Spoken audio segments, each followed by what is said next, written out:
Assalamualaikum warahmatullahi wabarakatuh. Wassalatu wassalamu ala asyrofil anbiya'i wal mursalin wa ala alihi wa sahbihi ajmain amma ba'du. Hadirin yang saya hormati dan Ibu Susilowati yang saya hormati, perkenalkan nama saya Kaisara Nazifa Alifia Jasmine. Kemudian ada rekan-rekan saya bernama Najwa Rizky Firnanda, Eka Rahmawati, Ardelia Feiza, Izati, dan Azkia. Nah, pada kesempatan hari ini saya dan kelompok saya ini akan mempresentasikan tentang profil usaha kami yang berjudul Takoyaki Abah. Nah, slogan Takoyaki Abah ini yaitu perut kenyang, hati pun senang. Nah, oke, lanjut ke slide selanjutnya, ada daftar isi. Jadi ada 8 informasi penting yang akan saya presentasikan. Yang pertama ada profil usaha, kemudian ada visi misi produk itu sendiri, kemudian ada proses produksinya, kemudian keempat ada keunggulan produk, kelima ada SWOT, kemudian keenam ada strategi pemasaran, kemudian ketujuh ada kebutuhan permodalan, dan yang terakhir ada target penjualan.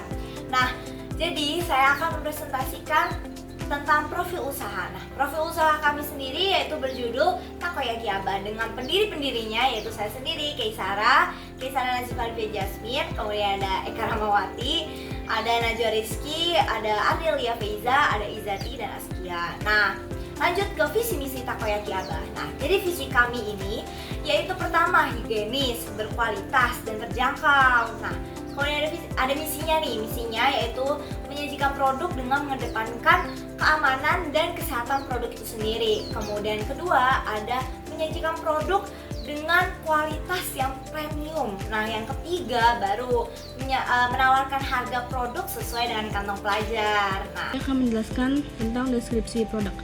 Produk makanan kami terbuat dari tepung terigu berbentuk bola-bola gurih khas Jepang yang berisi potongan gurita segar. Nama produk kami adalah takoyaki. Setiap porsi yang disajikan dengan topping saus takoyaki, khas mayones, dan katsuobushi menciptakan perpaduan rasa yang nikmat dan autentik, cocok sebagai camilan ringan atau makanan utama. Takoyaki Abah menawarkan harga yang dapat dinikmati oleh semua kalangan. Perkenalkan, nama saya Eka Rahmawati. Jadi di sini saya akan menjelaskan proses produksi takoyaki. Yang pertama-tama kita membuat adonan isian.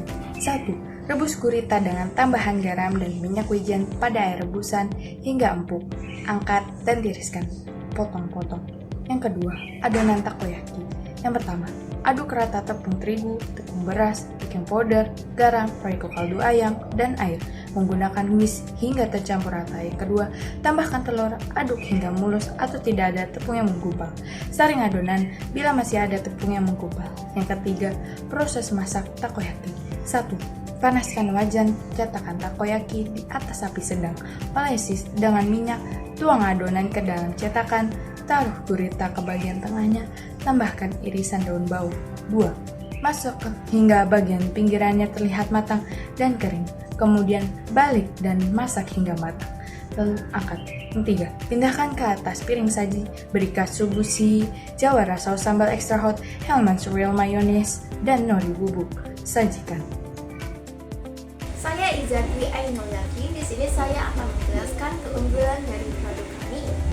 Yang pertama, bahan yang berkualitas.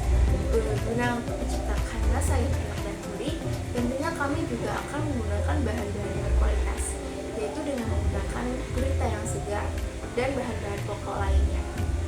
Yang kedua, harga yang terjangkau. Walaupun kita menggunakan bahan-bahan yang berkualitas, kami juga akan memberi harga yang terjangkau yang cocok di kantong pelajar. Mengapa demikian? Dengan memberikan harga yang terjangkau, maka akan banyak konsumen yang tertarik. Yang ketiga, rasa autentik Jepang. Karena takoyaki ini berasal dari Jepang, tentunya kami tidak akan menghilangkan ciri khas, cita rasanya, yaitu cita rasa makanan takoyaki asli dari Jepang. Nah, pastinya dengan makanan yang berbeda negara ini, pasti akan banyak orang yang tidak cocok pada seleranya. Nah, kami juga akan menyediakan rasa-rasa yang mungkin akan enak di lidah orang Indonesia. Yang keempat, ada cocok untuk semua usia. Semua kalangan boleh memakan ini, dari yang muda sampai yang tua. Yang kelima, ukuran yang praktis. Tentunya kami juga akan membuat produk yang tidak terlalu besar agar mudah dikonsumsi oleh konsumen di masa nama saya Najwa Rizky Fernanda. Di sini saya akan menjelaskan analisis SWOT. Yang pertama ada strength atau kekuatan. 1. Memberikan pelayanan yang ramah dan profesional. Memastikan setiap pelanggan merasa dihargai dan mendapatkan pengalaman serta kesan yang memuaskan. Yang kedua, menyediakan lahan parkir yang tidak akan menyulitkan pelanggan jika mereka datang dalam jumlah yang banyak. Yang ketiga, terdapat dukungan dari berbagai koneksi sehingga memudahkan dalam proses produksi dan pemasaran. Selanjutnya ada weakness atau kelemahan. Daya simpan makanan ini tidak bisa bertahan lama jika di suhu ruangan hanya bertahan sekitar 2-4 jam, sedangkan di dalam lemari pendingin hanya akan bertahan sekitar 1-2 hari. Jadi, lebih baik jika langsung mengonsumsi pada dalam kondisi yang masih segar. Yang ketiga, ada opportunities. 1. Peminat takoyaki Abah masih cukup banyak sehingga pemasarannya cukup mudah. Yang kedua, makanan ini bisa dikonsumsi oleh berbagai macam kalangan, mulai dari anak-anak hingga lanjut usia. Dan yang terakhir ada threat atau ancaman. 1. Produk yang kami buat terlalu mudah ditiru oleh para kompetitor. Dan yang kedua, munculnya produk baru yang memiliki kreasi dan inovasi yang lebih baik dari produk kami. Lalu ada strategi pemasaran yang kami gunakan. Yang pertama, pemasaran digital. Gunakan media sosial seperti Instagram, TikTok. Lalu ada strategi pemasaran. Yang pertama, pemasaran digital. Gunakan media sosial seperti Instagram, TikTok untuk mempromosikan takoyaki dengan foto atau video yang menarik. Yang kedua,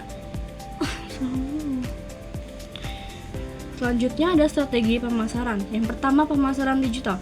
Gunakan media sosial seperti Instagram dan TikTok untuk mempromosikan takoyaki dengan foto menarik atau video proses pembuatan. Yang kedua, promosi dan diskon. Tawarkan promosi khusus pada hari-hari tertentu atau saat peluncuran produk baru. Diskon untuk pembelian pertama juga dapat menarik pelanggan baru. Yang ketiga, event dan festival. Ikut serta dalam festival makanan atau bazar lokal untuk memperkenalkan takoyaki kepada orang banyak dan untuk menarik pelanggan baru. Yang keempat, variasi menu. Tawarkan variasi atau kombinasi topping yang unik untuk menarik berbagai selera dan meningkatkan daya tarik produk. Yang terakhir, layanan pemesanan online.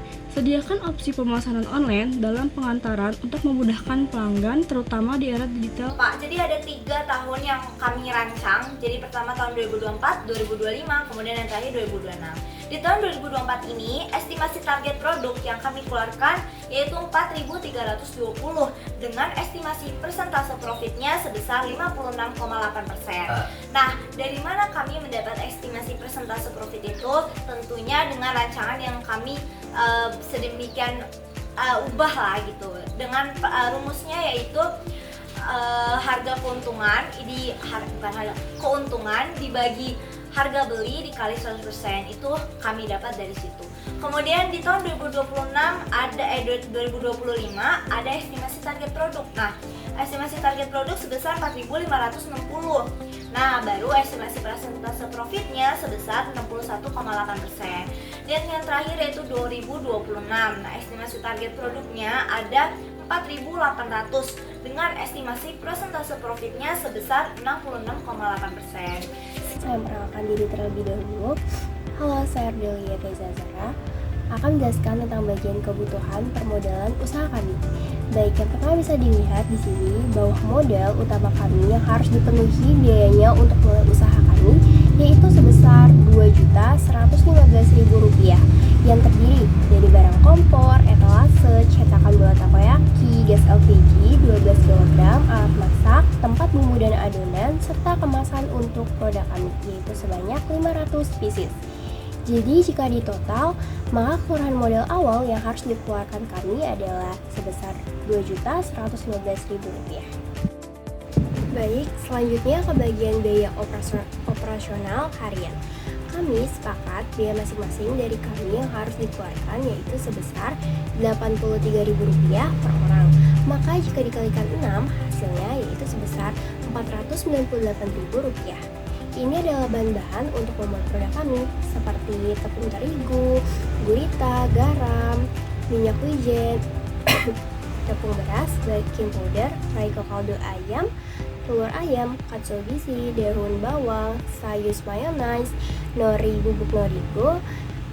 Saus yang kalian pakai adalah jawara saus sambal. Maka total biaya dari bahan tersebut yaitu sebanyak Rp498.000. Baik, selanjutnya di slide ini terdapat 2 poin. Namun sebelum itu di sini terdapat rincian biaya yang kami keluarkan. Yang pertama itu ada modal produksi sebesar Rp498.000. Yang kedua ada harga per porsi sebesar Rp15.000.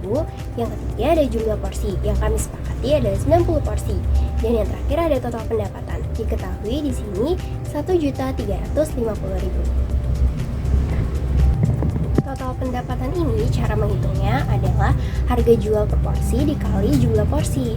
Harga jual per porsi yang kami sepakati adalah Rp15.000 dan dikali jumlah porsi, yaitu yang kami sepakati sebanyak 90 porsi. Jadi totalnya didapat Rp1.350.000. Yang kedua, kami akan menghitung laba atau keuntungan. Rumusnya itu adalah total pendapatan dikurangi modal. Jadi total pendapatan kami yang sudah didapat adalah Rp1.350.000 dikurang oleh modal Rp498.000. Rp498.000 ini didapat dari modal yang kami keluarkan per orang. Rp83.000 dikali 6, maka hasilnya adalah Rp498.000. Jadi laba atau keuntungan ini totalnya adalah Rp852.000 karena Rp1.350.000 dikurang Rp498.000 sama dengan Rp852.000. Nah, untuk mengetahui keuntungan didapat per orang itu berapa, di sini Rp852.000 ini dibagi 6. Jadi hasilnya adalah Rp142.000. Maka, untuk mengetahui keuntungan yang didapat per orang di sini dapat diketahui bahwa keuntungannya adalah Rp59.000 dan balik modal sebesar Rp83.000.